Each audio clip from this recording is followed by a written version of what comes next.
नमस्कार दोस्तों, मेरा नाम है अर्पित नीलांश पांडे और मैं स्वागत करता हूं आप लोगों का एएनपी क्लासेस में। आज हम लोग शुरू करने के लिए जा रहे हैं एक नया टॉपिक का नाम है पासा यानी कि डाइस। हम लोग इस वाले टॉपिक में पहले देखेंगे कि कितने प्रकार के पासे होते हैं, उसके बाद में उनको सॉल्व करने का तरीका देखेंगे, फिर उसके बाद में हम लोग पासों को खोल के देखेंगे। खोलने के पश्चात हम लोग क्यूब के चैप्टर पे आ जाएंगे, जो कि खुद अपने आप में घन यानी कि क्यूब है, जैसा कि एक पासा है। पासा क्या करता है कि किसी भी क्यूब के चेहरों की यानी कि फेस की एनालिसिस करता है। वहीं घन और घनाभ वाला चैप्टर क्या करता है कि उसको बांटने पे क्या होता है इस चीज की एनालिसिस करता है।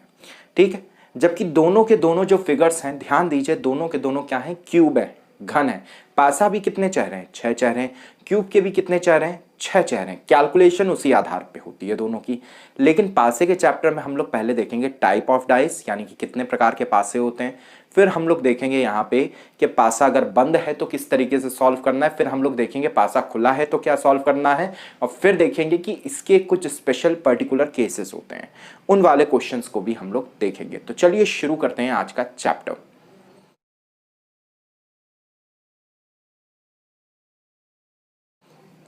शुरू करने से पहले मैं एक बात बता दूं कि टेलीग्राम ग्रुप है जिसका नाम है अर्पित नीलांश पांडे, नीचे आपको डिस्क्रिप्शन में लिखा हुआ आ रहा होगा यहाँ पे वीडियो के ऊपर। और अगर वो वाला लिंक लेना है तो वीडियो का जो डिस्क्रिप्शन होता है, जैसे कि जब आप वीडियो जब खोलने जाते हो तो नीचे में सब्सक्राइब बटन और चैनल का नाम लिखा होता है, उसी के नीचे एक छोटा सा एरो बन के डिस्क्रिप्शन भी होता है, उसको आप क्लिक करेंगे, वहाँ पर आपको डिस्क्रिप्शन में लिंक मिल जाएगा। या फिर टेलीग्राम के ऊपर जाइए और नाम लिख दीजिए अर्पित नीलांश पांडे। या फिर एक और भी काम आप लोग कर सकते हैं, गूगल के ऊपर आप लोग नाम लिख दीजिए अर्पित नीलांश पांडे और शुरुआत के 3-4 सर्चेस में जो भी टेलीग्राम का सर्च होगा वही वाला ग्रुप है। ठीक है, मैंने आपको सारे तरीके बता दिए, टेलीग्राम ग्रुप में ज्वाइन हो जाइएगा। लेकिन अगर अभी तक आप लोगों ने सब्सक्राइब नहीं किया है तो प्लीज चैनल को सब्सक्राइब भी कर लीजिए और वीडियो को लाइक किया कीजिए। थोड़ा सा रेगुलरिटी बरतिए, आपको खुद ब खुद अंतर पता चलेगा बाकी जगहों पे और यहाँ पे कंटेंट के बीच में। तो शुरू करते हैं डाइस का चैप्टर। बिल्कुल बेसिक से उठाएंगे हम लोग। चैप्टर का नाम है पासा यानी कि डाइस। पहले डाइस की आकृति को समझते हैं।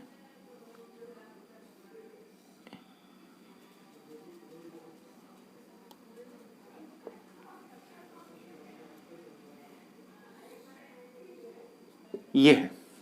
अब होता क्या है कि डाइस हमारा एक 3D फिगर है जिसको हमने जब बोर्ड पे बनाया तो ये 2D में तब्दील हो गया। क्यों भाई, बोर्ड में तुम्हें गहराई तो नजर नहीं आती है, ठीक है, तो इसलिए 3D को तुमने 2D में जब भी तुम तब्दील करते हो तो जैसे आपको गेंद बनानी है तो गेंद आप ऐसे करके बना देते हो। अब है क्या कि आपको लंबाई और चौड़ाई तो दिख रही है लेकिन ये नहीं पता है कि इसमें डेप्थ कितनी है। तो ऐसे केसेस में क्या होता है कि जो आगे जो दिख रहा है उसके भी पीछे में बिल्कुल सेम रहा होगा, और ऐसी मान्यता हम लोग लेके चलते हैं। तो यहां पर हमें क्या देखने को मिल रहा है, 3 फेसेस देखने को मिल रहा है। पहला फेस है हमारा फ्रंट, तो फ्रंट का उल्टा क्या रहा होगा, बैक। इसी तरीके से ये हमारा है राइट साइड, तो राइट का उल्टा क्या रहा होगा, लेफ्ट। और इसी तरीके से ये हमारा है टॉप साइड, तो टॉप का उल्टा हमारा क्या रहा होगा, बॉटम। अब हमने एक बात नोटिस की कि अगर मुझे आगे वाला चेहरा दिख रहा है तो मुझे पीछे वाला नहीं दिखेगा। क्यों नहीं दिखेगा, क्योंकि इसको मैंने एक 2D के ऊपर बनाया है, एक बोर्ड के ऊपर बनाया, कोई और वजह नहीं है। केवल वजह इतनी है कि 3D को 2D में हमने बना दिया, तो भाई बहुत ही गलत काम कर दिया है। इस वजह से क्या होता है, हमें अगर आगे दिख रहा है तो पीछे वाला नहीं दिखेगा, अगर पीछे जाके देखोगे तो आगे वाला नहीं दिखेगा, ऊपर वाला दिख रहा है तो नीचे वाला नहीं दिखेगा, और नीचे वाला देखोगे तो ऊपर वाला नहीं दिखेगा, दाएं वाला देखोगे तो बाएं वाला नहीं दिखेगा, और बाएं वाला अगर देखने चलोगे तो दाएं वाला नहीं दिखेगा। मेरा मतलब क्या है कि भाई मैं फिगर को मैं ऐसे भी मैं बना सकता था, जैसे कि मैं आपको कोशिश करूं दिखाने की कि नीचे वाला चेहरा किस तरीके से आएगा।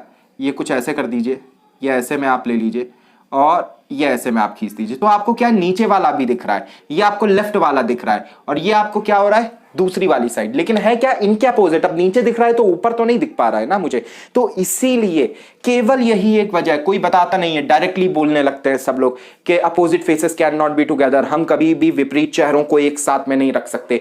वजह कोई नहीं डिस्कस करता है, बस इसी पॉइंट पे डिफरेंस होना शुरू हो जाता है बाकी और हमारे बीच में।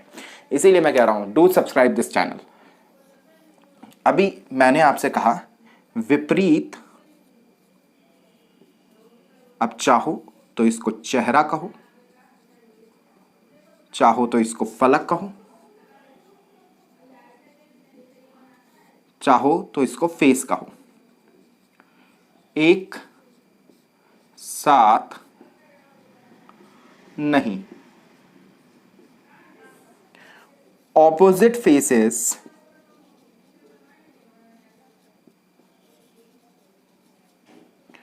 Can't be together. विपरीत फलक एक साथ नहीं, opposite faces can't be together, ये हम लोगों ने यहां पे लिख दिया। ठीक है, अब आ जाते हैं जो हमारा जो डाइस होता है ना, बेसिकली वो मेरा दो तरीके का होता है। एक होता है भाई मेरा मानक पासा, और एक हो जाता है, इसको थोड़ा सा और मैं नीचे में कर देता हूं, एक हो जाता है अमानक पासा। अब दुनिया में होता क्या है, मानक को हम लोग कहते हैं ट्रेडिशनल डाइस या स्टैंडर्ड डाइस, और अमानक को कहते हैं नॉन स्टैंडर्ड डाइस या मटीरियलाइज्ड डाइस। अब कई लोगों ने ट्रेडिशनल और मटीरियलाइज्ड जैसे नाम नहीं सुने होंगे, लेकिन ये हाल ही में अभी प्रयोग किया गया है एसएससी के एग्जाम के अंदर। मटीरियलाइज्ड डाइस लिख दिया गया, जो कि बड़ा मतलब बच्चा बड़ा उसमें आ गया था विपदा में कि भैया ये पूछ क्या लिया है इन्होंने। ठीक है, तो होता क्या है कि कोई भी चीज, कोई भी एपरेटस, कोई भी ऐसी चीज जिससे हम कुछ नापने जा रहे हैं, वो जब हम लोग बनाते हैं तो बनाने से पहले हमें उसकी थ्योरी लिखनी पड़ती है। और थ्योरी लिखते समय हम लोग क्या करते हैं, उसका एक परफेक्ट वर्जन लिखते हैं जिसको हम फॉलो करने की कोशिश करते हैं। जैसे फ्रिक्शन, यानी कि घिसावट जो होती है, जो घिसावट होती है, वहां पे हमने सोचा कि एक ऐसी सरफेस है जिस पे फ्रिक्शन होगा ही नहीं, तो हम लोग जब चिकना किसी को करने चलते हैं तो हम उसकी तरफ जाने की कोशिश करते हैं। यानी कि एक स्टैंडर्ड फॉर्म को बनाने की कोशिश की जाती है। जो थियोरेटिकल वर्जन होता है वो क्या है, मानक पासा। मानक पासा क्या है, किसी भी पासे का एक थियोरेटिकल वर्जन है। तो मानक पासा मुझसे कहता है कि एक के विपरीत हमेशा 6 होगा, 2 के विपरीत हमेशा 5 होगा, और 3 के विपरीत हमेशा 4 होगा। क्या होगा, विपरीत, यानी कि ऑपोजिट। ठीक है,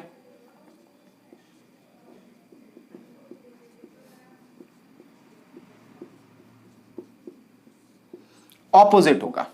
ठीक है, अमानक पासा जो है ये ऐसा नहीं कहता। अब देखिए, आपको याद होगा कि आप बचपन में लूडो खेलते थे, और लूडो खेलते समय आप क्या करते थे कि जब आपको अपनी गोट खोलनी होती थी तो आप ऊपर में 1 रखते थे। ठीक है, और 1 को रख के आप डिब्बी उल्टी पलट देते थे तो क्या आता था, 6। यानी कि उस समय आपके जो एक बच्चे का जो दिमाग होता है उसको ये बात बहुत अच्छे से प्रैक्टिकलिटी में पता थी कि 1 के विपरीत 6 होता है। लेकिन एक वयस्क को आज मुझे सिखानी पड़ रही है। 2 के विपरीत इसी तरीके से 5 होता था, क्योंकि कुछ आपसे भी ज्यादा बेईमान होते थे, उन्हें हर पासे का पता होता था। तो जब गोटी को होम में पहुंचाना होता था, मानिए उनको 2 चाहिए, तो वो ऊपर में वो 5 लाके रखेंगे और फिर वो उठा के उसको पलट देंगे तो 5 आ जाएगा। बड़ी दिक्कत की बात है। फिर इसी तरीके से 3 के विपरीत 4 होता था, यानी कि उनको इस बात का इल्म था कि 1 के विपरीत 6, 2 के विपरीत 5, 3 के विपरीत 4 होता है। लेकिन सोचिए, यही टेक्निक जुआरियों को भी पता होती है, तो फिर वो हमेशा जुआ क्यों नहीं खेलते? क्योंकि वहां पे क्या करते हैं लोग, अमानक पासे का प्रयोग कर लेते हैं। अमानक पासा क्या कहता है, जरूरी नहीं है कि 1 के विपरीत 6 हो, 1 के विपरीत 2, 3, 4, 5, 6 में से कुछ भी हो सकता है। अब भाई 1 के विपरीत बस केवल 1 नहीं होगा, बाकी होने को कुछ भी हो सकता है।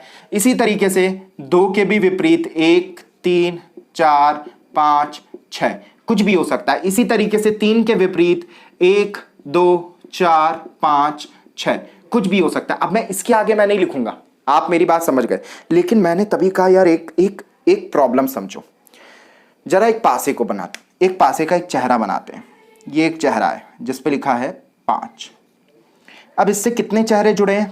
पहला चेहरा बेटा इधर जुड़ा है, दूसरा चेहरा एक इधर जुड़ा है, तीसरा चेहरा इधर जुड़ा है, चौथा चेहरा इधर जुड़ा है।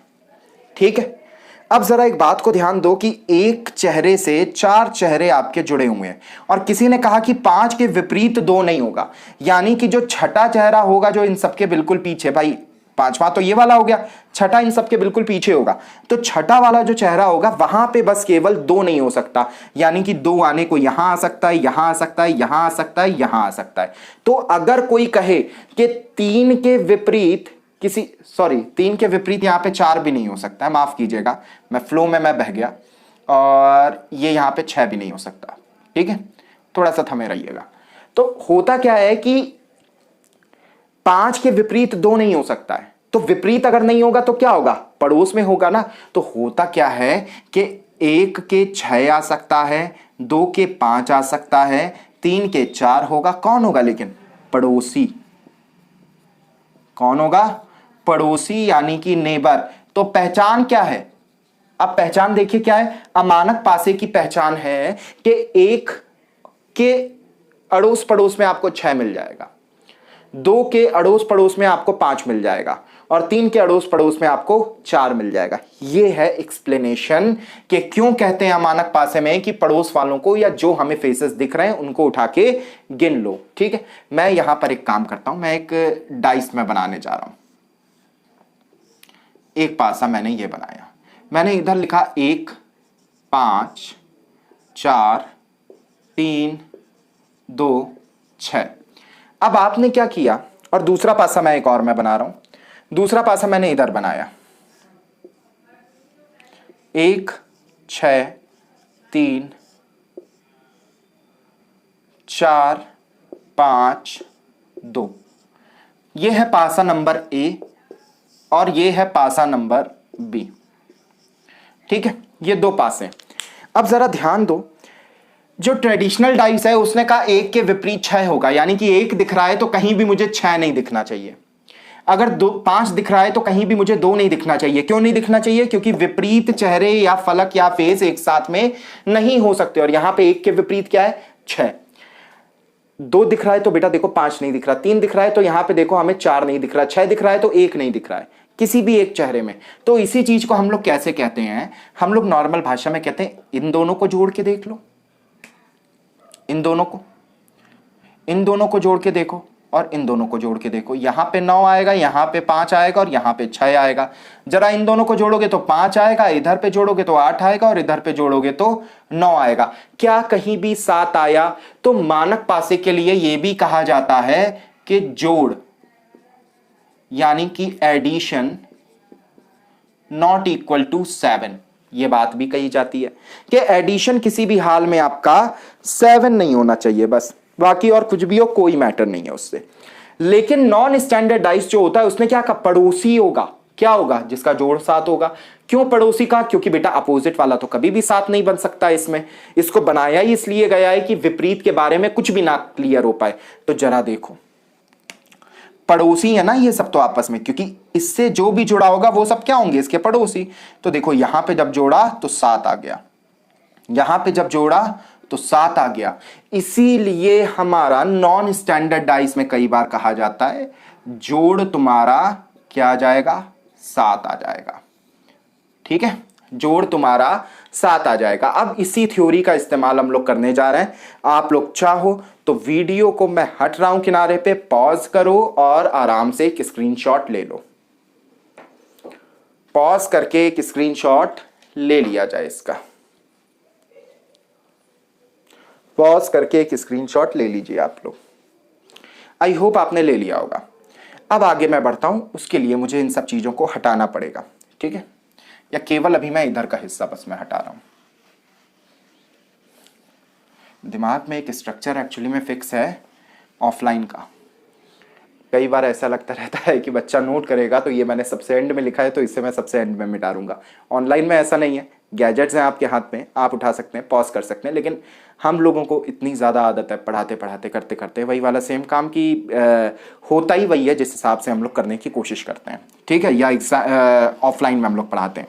फिर भी मैं मानता हूँ समहाउ, मतलब मैं ऑनलाइन पे मैं पढ़ा रहा हूँ, I don't want to criticise online platform, बहुत बेहतरीन यार ये वाला प्लेटफॉर्म है, लेकिन यार ये जो सामने का एक जो इंटरेक्शन जो नहीं होता है कि तुम किसी को अगर घूर भी रहे हो ना, चाहे 300 बच्चे की क्लास हो, देख के बस केवल पता चल जाएगा कि तुम अटेंटिव हो या नहीं हो, या कौन बच्चा कितना आता है कितना नहीं आता, श्योरिटी के साथ में सवाल पूछा जाएगा नहीं बता पाओ, वो सब एक अलग ही मज़ा है, वहाँ पे एक अटेंटिविटी अलग रहती है। लेकिन उसी चीज़ को डे बाई डे देखिए, आप किसी भी प्लेटफॉर्म में आते हो ना, पहले क्या था कि ऑफलाइन भी होते कैसे थे पहले के ज़माने में कि केवल एक कहीं पे एक कमरा है और खड़िया और बोर्ड लगाए, तो लोग क्या करते थे, खड़िया से लिखते थे और लिखते लिखते लिखते लिखते ब्लैक बोर्ड पे उसकी विजिबिलिटी कम होने लगती थी क्योंकि उस पर लगातार चौक का इंप्रेशन आ रहा है, और अगर उसको पानी से पूछ दो तो जो काला एक जो भाग आता है उसमें भी कमी आ जाती है। तो इससे निजात पाने के लिए थोड़े समय में क्या शुरू हुआ, उठा के काले रंग से पोत देते थे हर महीने,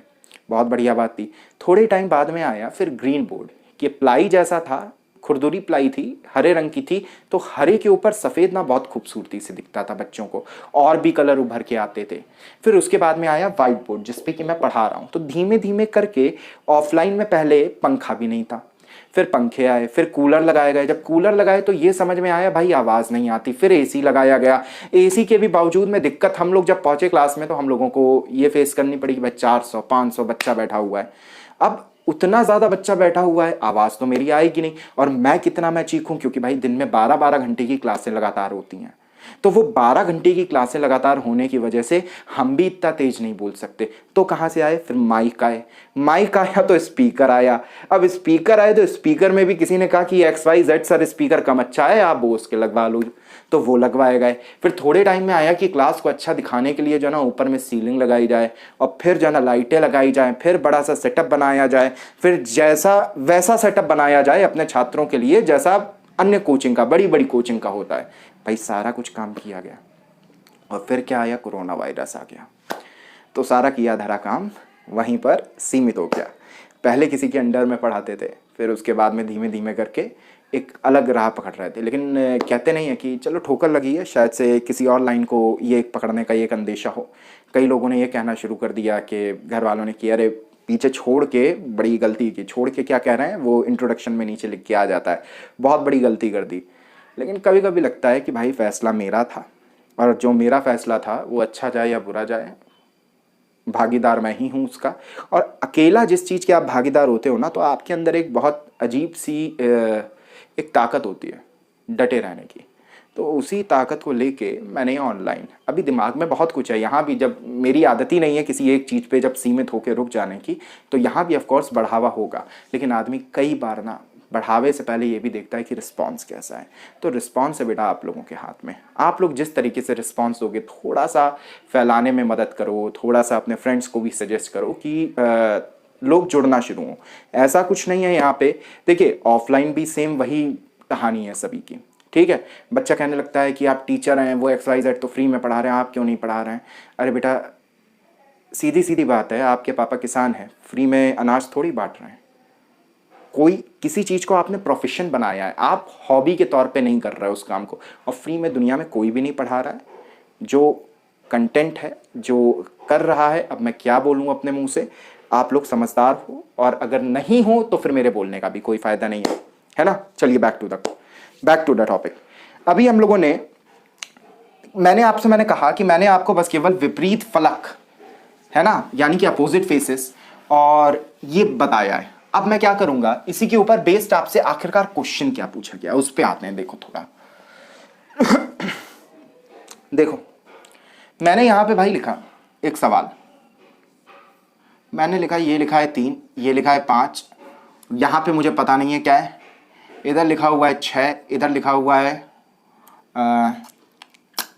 सॉरी, यहां पे पता है मुझे क्या है, 1, ये लिखा है 6, ये लिखा है 2, और ये लिखा है 4। मैंने पूछा 2 के ऑपोजिट क्या होगा। अब बच्चा क्या करता है कि दो के ऑपोजिट क्या होगा में कंफ्यूजन अपने दिमाग में पैदा करता है कि सर अभी तो आपने कुछ पढ़ाया ही नहीं है कि आपको only one is common, only two is common, मैं क्या मैं लेना चाहूं। तो मैंने कहा ये जरा ध्यान दो, यहां पे इसको जोड़ो सात नहीं है, इसको जोड़ो सात नहीं है, इसको जोड़ो सात नहीं है, इधर भी देखो केवल एक को जोड़ा करो, दूसरे में ऑलरेडी सात नहीं मिलेगा, ऐसा मैं कंफर्म में बता रहा हूं। यानी कि ये वाला जो मेरा पासा है ये कैसा पासा है, स्टैंडर्ड डाइस। कैसा पासा है, स्टैंडर्ड डाइस। ठीक है, तो स्टैंडर्ड डाइस की खासियत क्या है, दो के ऑपोजिट पांच होगा, ठीक है, या तीन के ऑपोजिट चार होगा, या इसी तरीके से छह के ऑपोजिट एक होगा। ये इसकी खासियत है। तो कईयों बार अगर आपको नहीं भी दिया गया है तो कोई दिक्कत नहीं है। अच्छा, इसी तरीके से एक दूसरा क्वेश्चन मैं उठा लेता हूं, 3 5 1 6 2 4। अच्छा, कुछ एक बच्चे क्या सीखे होते हैं कि एक भी चेहरा अगर कॉमन नहीं है तो ऊपर के अपोजिट ऊपर, अंदर के अपोजिट अंदर और बाहर के अपोजिट बाहर। ऐसा एक नाम मैं नहीं लूंगा, लेकिन जो 3 कोचिंग मेरे इंट्रोडक्शन में आती हैं उन्हीं में से ये कोचिंग की किताब में भी लिखा हुआ है कि ऐसे बस ये कर देना। लेकिन देखिए फिर वही बात है कि संपूर्ण ज्ञान ना होना बहुत ज्यादा हानिकारक है। आपने क्या किया कि कोई भी फेस कॉमन नहीं है तो आपने ये कर दिया, तो आपके आंसर में क्या आ जाएगा, 5 के ऑपोजिट 6। लेकिन याद रखना हमेशा, कोई फेस अगर कॉमन ना हो, फेस अगर कॉमन नहीं तो पहले चेक करो कि वो मानक है या अमानक। पहले आपको यह वाली बात चेक करनी पड़ेगी कि वो मानक है या अमानक है। अगर वो मानक पासा निकला तो आप ये वाला थ्योरी नहीं लगाते हो, लेकिन अगर वो अमानक है तभी ये वाली थ्योरी लगाते हो। यानी कि ये वाली थ्योरी केवल किस पे एप्लीकेबल है, अमानक पासे पे। और इस वाले पासे को जरा चेक करो, ना सात इधर आया, ना सात इधर आया, ना सात इधर आया, ना सात इधर, ना सात इधर, ना सात इधर। यानी कि ये वाला पासा मेरा मानक है। मानक पासे का मतलब क्या हुआ, स्टैंडर्ड डाइस। ये वाला डाइस मेरा कैसा है, स्टैंडर्ड डाइस है। आई होप आपको ये वाली बात क्लियर हो गई होगी यहां तक कि मानक और अमानक पासे पे कैसे आपके क्वेश्चंस आ सकते हैं। अब जरा क्वेश्चन देखिए, जो सबसे विकट क्वेश्चन आ चुका है उसके ऊपर चलते हैं।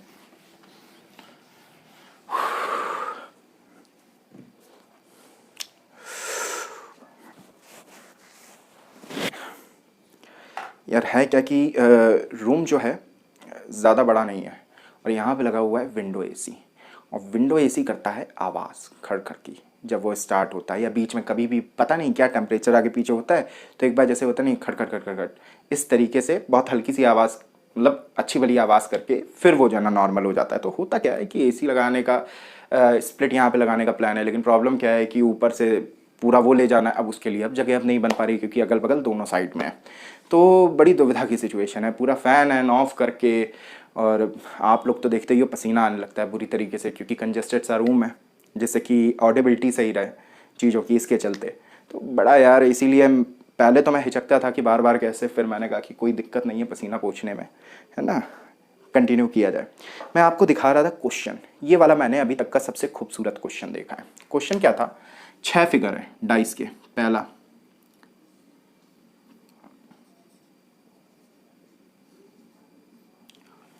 दूसरा फिगर,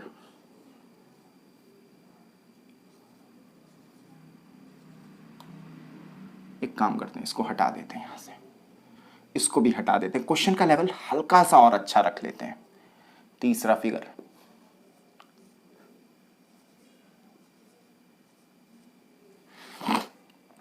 चौथा फिगर,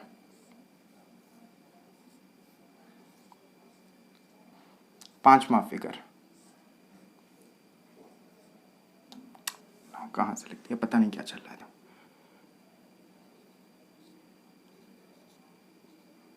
और छठा फिगर।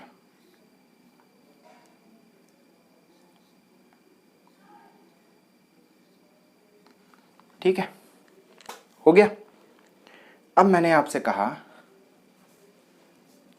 सब पासों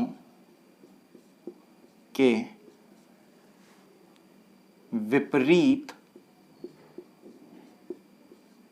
का जोड़ 7 है। ठीक है, all the dices have 7 as the summation of their opposite face। तो इसने कहा 1 2 5, ठीक है, ये फिगर नंबर 1 2 5 की आपसे बात कर रहा है। 1 2 5 पे अगर क्वेश्चन मार्क की जगह एक इवन नंबर है, इवन नंबर मतलब सम संख्या,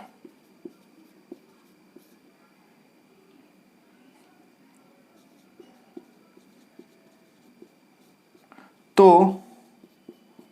1 + 2 + 5 के क्वेश्चन मार्क वाले नंबर अंक का टोटल कितना होगा। अब इसने आपसे क्या कहा, देखिए क्वेश्चन बहुत कंफ्यूजिंग हो जाता है। क्या कंफ्यूजिंग हो जाता है कि आप लोगों को अब तुरंत अब देखने में लगेगा कि यार इस तरीके का क्वेश्चन एग्जाम में आएगा कि नहीं आएगा। तो मेरी बात सुनो, डाइस के ऊपर जो ना ये वाला क्वेश्चन आया था 4 मार्क्स में।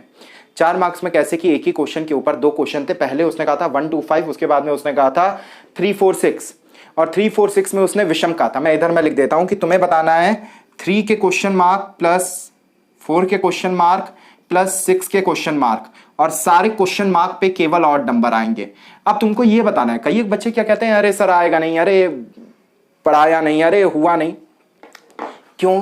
क्योंकि ये जो इधर उधर ये जो देख रहे हो ना एमसीक्यू वाले वीडियोस बिना कॉन्सेप्ट के, केवल मतलब 50 एमसीक्यू कर लिए और खुद की पीठ थपथपा के उड़ जाते हो, वही पुराने घिसे पिटे क्वेश्चन कर रहे हो। कोई मतलब न्यू कंटेंट नाम की कोई चीज़ ही नहीं है, ना टीचर कोई इन्वॉल्व ही नहीं होना चाहता इस तरीके से, और कंटेंट बस केवल झोंके जा रहे हैं। वो मतलब वो होता नहीं है कि एक के बाद में एक चीज़ें इतनी ज़्यादा फ्लड करा दो कि किसी को लगे कि बहुत कुछ मुझे मिल रहा है, और अंत में जाके जब वो करने चले तो उसके पास में एक बेसिक अंडरस्टैंडिंग तक लैप्स करने लगे। पहले एजुकेशन सिस्टम ने सेम आपके साथ में किया। अब ये चीज़ें जो एक सेक्टर था, कोचिंग आदमी इसलिए आता था कि वो अपने लेवल से थोड़ा सा ऊपर उठेगा, लेकिन आजकल क्या होता है, जो धोखे से उड़ गए थे बीच में तो वो भी नीचे बुला लेंगे अब तो, ठीक है, दिमाग ही नहीं इस्तेमाल करने देते हैं। अब देखो क्वेश्चन पूछने वाले ने हमको भाषा में फंसाने की कोशिश की है, लिंग्विस्टिक मैनर में उसने हमारे साथ में खिलवाड़ करने की कोशिश की है।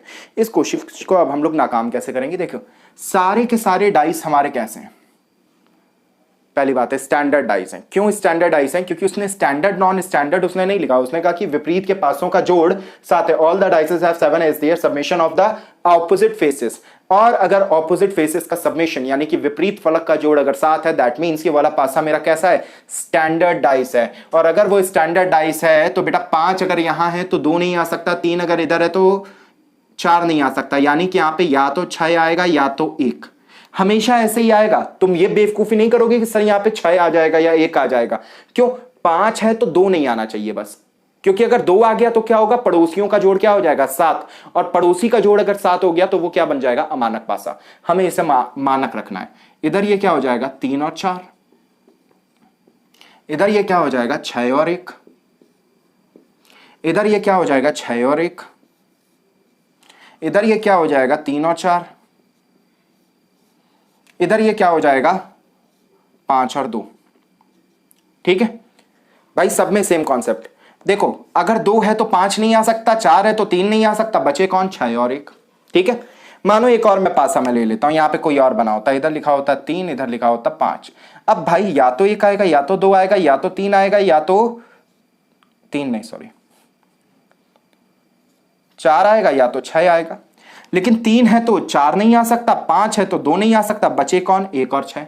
तो ये तो बेटा डायरेक्टली भी निकाल सकते हो ना, इतनी अंडरस्टैंडिंग होनी चाहिए। अब इसने मेरे को सवाल दिया, पहला सवाल इसने दिया कि पासा नंबर 1 2 और 5 अगर ये क्वेश्चन मार्क की जगह इवन नंबर है, यानी कि इधर में किसको लेना है? 6 को, इधर में किसे लेना है? 4 को, और इधर में किसे लेना है?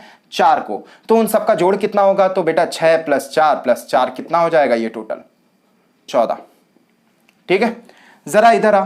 किसी ने कहा कि क्वेश्चन मार्क वाली जगह जो 3, आपकी बारी बेटा 3 लेना है, 4 लेना है और 6 वाले को लेना है। इसने कहा विषम है, विषम का मतलब इधर से मैं क्या उठाऊंगा 1, इधर से भी मैं क्या उठाऊंगा 1 और इधर से मैं क्या उठाऊंगा 5।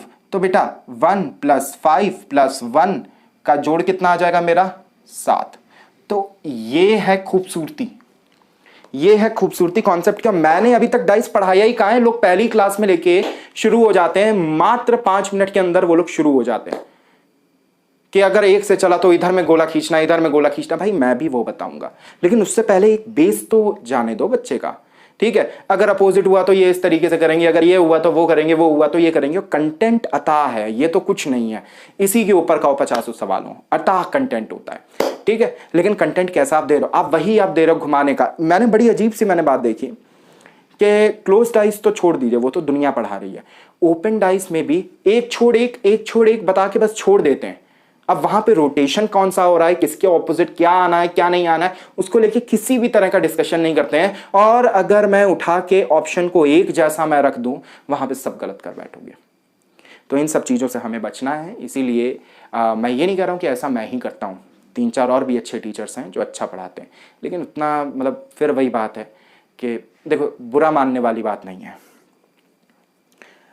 समझना मेरी बात। मैं गया किसी टीचर के पास में, मुझे पढ़नी थी एस्ट्रोफिज़िक्स, या मुझे एस्ट्रोलॉजी का शौक़ है, तो मुझे एस्ट्रोलॉजी मुझे पढ़ना था। मैंने थोड़ा बहुत उससे मैंने ज्ञान लिया और मैंने उठा के जो उसने थोड़ा बहुत पढ़ाया वही एज इट इज़ आके मैं कॉपी करके मैं पढ़ाने लगा। और उसके बाद में बाकी इधर उधर का कंटेंट देख के वही सेम कंटेंट मैं डिलीवर करने लगा। अब होने को आप डिलीवर आप कर रहे हो कॉन्टिन्यूसली, जिसको देखने वाला समझेगा कि अरे बहुत बड़ा ये कार्य हो रहा है जो कि मुफ्त में किया जा रहा है। बेटा मुफ्त में किया जाता है तो फंडिंग ना मांगी जाती, ठीक है। कई एक चीज़ों का होता है, कुछ एक चीज़ें आपके टैक्स से कट जाती हैं, जब तक मालिया लेके भागेगा नहीं तब तक आप समझोगे नहीं। और कुछ एक चीज़ें क्या होती हैं कि आपके पास से डायरेक्टली जाती हैं, जो कि एक सर्विस चार्जेस होते हैं। Both things are totally different. तो होता क्या है कि इस वाले सिनेरियो में कि थोड़ा थोड़ा भी देख के जो ज्ञान जो डिलीवर जो करने लगते हैं और जो सोचते हैं कि ऐसे ही होगा केवल, इसके अलावा और कोई डेप्थ है ही नहीं, तो वो बहुत रॉन्ग है। तो हमें उन्हीं चीज़ों से हमें बचना है। तो चैनल को सब्सक्राइब कीजिए, सारे वीडियोस देखिए। किसी किसी जगह पे आपको ऐसा लग सकता है कि लेवल थोड़ा सा हाई है, तो देखिए घबराना नहीं है। टेलीग्राम ग्रुप पे एक डाउट सेक्शन है, उस डाउट सेक्शन में आके आप अपना डाउट पोस्ट कर सकते हो, या तो फिर मैं थोड़े टाइम पे एक व्हाट्सएप ग्रुप, लेकिन मुझे बनाने की कोई नीड नहीं दिखती है क्योंकि टेलीग्राम का डाउट सेक्शन ही इतना ज़्यादा काफ़ी है कि उसमें कईयों लोग जुड़ के करते रह सकते हो। So I think Telegram doubt section is fine. कभी मेरे से पर्सनल कांटेक्ट करना हो, you can contact me on WhatsApp, that's it. तो इन दोनों की मदद से मैं डाउट्स को मैं क्लियर कर दूंगा, लेकिन लेवल अपना मत डाउन करना, ठीक है। तुम्हें कोई बड़ा रास्ता अगर चुनना है ना, तो ज़मीन की तरफ नहीं देखा जाता है, थोड़ा सा अपना चेहरा ऊपर ही रखा जाता है, जिससे कि ये पता चले कि आप करने किसे जा रहे हो। अब ये मत कहना कि मैं लड़खड़ा के तो नहीं गिर जाऊंगा, अरे वैसी बात नहीं हो रही है बेवकूफ़, ठीक है। तो थोड़ा सा इन सब बातों को समझिए और चैनल को सब्सक्राइब कीजिए, टेलीग्राम ग्रुप को ज्वाइन कर लीजिए और अपने फ्रेंड्स वगैरह को भी रिकमेंड कीजिए। आज के लिए इतना ही, थैंक यू।